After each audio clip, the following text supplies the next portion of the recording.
60 సంవత్సరాలు ఉండి అభివృద్ధి చేసిన హైదరాబాద్లో మనం బతకడానికి స్వేచ్ఛ కూడా లేదు. అలాంటి ఇంకొక పక్కన వాళ్ళందరినీ మెలైన్ చేసి బ్లాక్మెయిల్ చేసి ఇక్కడ పంపిస్తున్నారు ప్రచారం చేయడానికి. మళ్ళా ఇదొక పెద్ద దుర్మార్గం. వాళ్ళందరూ వస్తున్నారు. ఇప్పుడు మీరు టీఆర్ఎస్ కోటేయాలి, టీఆర్ఎస్ కోటేయాలంటే ఇక్కడ జగన్కి వేయండి అని చెప్పి వాళ్ళందరినీ పంపిస్తున్నారు. మాకు టీఆర్ఎస్ బ్రహ్మాండ నాయకుడు అక్కడ మాకు బాగున్నాడు అని వీళ్ళు వచ్చి ఆయన తరపున ఒకళ్ళతో తీసుకునే పరిస్థితికి వచ్చారు. వాళ్ళ పార్టీలో ఎవరు ఏం చేయాలో అది కూడా ఫైనలైజ్ చేస్తున్నారు. అభ్యర్థుల లిస్ట్ కూడా అక్కడే ఫైనలైజ్ చేస్తున్నారు. ఇప్పుడు చూడండి, ఇన్ని రోజులైంది. Where is Jaganmohan Reddy? Lotus pond.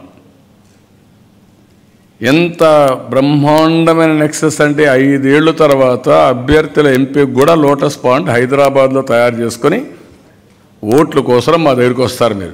మేము ఓట్లు వేయాలి. మీకు ఓట్లు వేస్తే ఏంటి?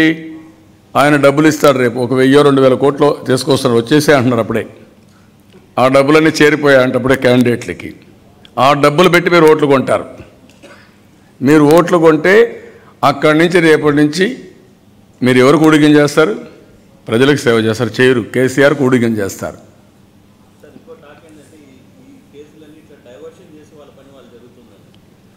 రెండు అది కూడా చేస్తారు. ఎందుకంటే ఇప్పుడు 4 రోజుల నుంచి చూస్తున్నారు. ఇప్పుడు అభ్యర్థులను ఎంపిక చేసుకునే సమయంలో మన ఆఫీస్ని ఇమ్మొబైలైజ్ చేశారు. ఎప్పుడైతే ఆ ఆఫీసే పనిచేయకపోతే 2 రోజులు నాకు క్యాండిడేట్స్ ఏంటి, ఎవరున్నారు, ఎక్కడ డేటా ఉంది, నిన్నటివరకు డేటా పైన ఆధారపడ్డాను. ఇప్పుడు డేటా లేకుండా అవస్థపడ్డాం. ఇప్పుడు మళ్ళీ రికూప్ చేసుకుంటున్నాం. అదే అయింది. మా వాళ్ళందరినీ హెరాస్ చేసి కోర్టులకు వెళ్ళాలా, మళ్ళీ ఫైట్ చేయాలా. ఇక్కడ ఆఫీసర్స్ వాళ్ళు చేసిన తప్పుల్ని కౌంటర్ చేయడానికి ఇక్కడ మనం కూర్చోవాలా. ఒక మనిషి యొక్క ఎనర్జీ, టైం, స్ట్రెస్ ఎంత ఉంటుందో ఒకసారి మీరు గుర్తుపెట్టుకోవాల్సిన అవసరం ఉంది. ఇన్ని మనకున్నాయి. ఇక్కడుండే ఇతను మాత్రం ఏం పట్టించి బ్రహ్మాండంగా హ్యాపీగా హైదరాబాద్లో ఉన్నాడు. రేపు ఎల్లుండి దిగుతాడు, లిస్టు దిగుతాడు. ఇక్కడుండే వాళ్ళు హైదరాబాద్ పోతున్న తీసుకొచ్చుకొని హైదరాబాద్లో కూర్చొని వీళ్ళు కూడా ఇంటర్వ్యూస్ అన్ని హైదరాబాద్లో వెళ్ళకు. 5 ఏళ్ళు అయిన తర్వాత మీరు ఆంధ్రప్రదేశ్లో అభ్యర్థులు కూడా సెలెక్ట్ చేసుకోకుండా కేసీఆర్ పెట్టినటువంటి, ఇప్పుడు అదే కదా మీరు, కేసీఆర్ ఏం చేశాడు? బ్రహ్మాండమైన టెక్నాలజీ పట్టుకున్నాడు. ఆ టెక్నాలజీ ఏంటి?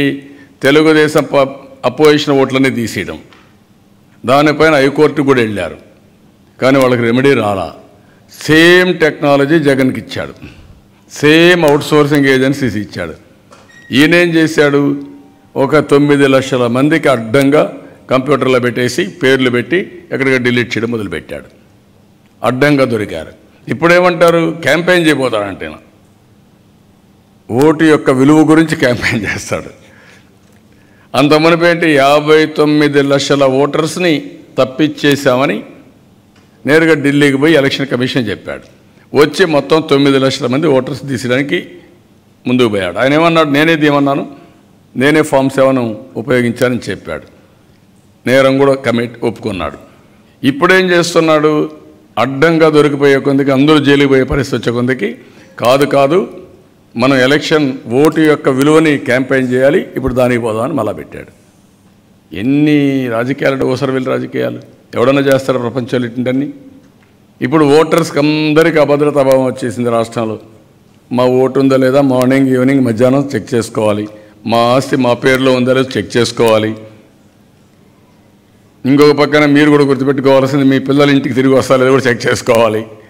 ఎవడు కిడ్నాప్ చేస్తారో తెలియదు, ఎక్కడికి పోతారో తెలియదు. ఈ అరాచకాలు ఏంటిది?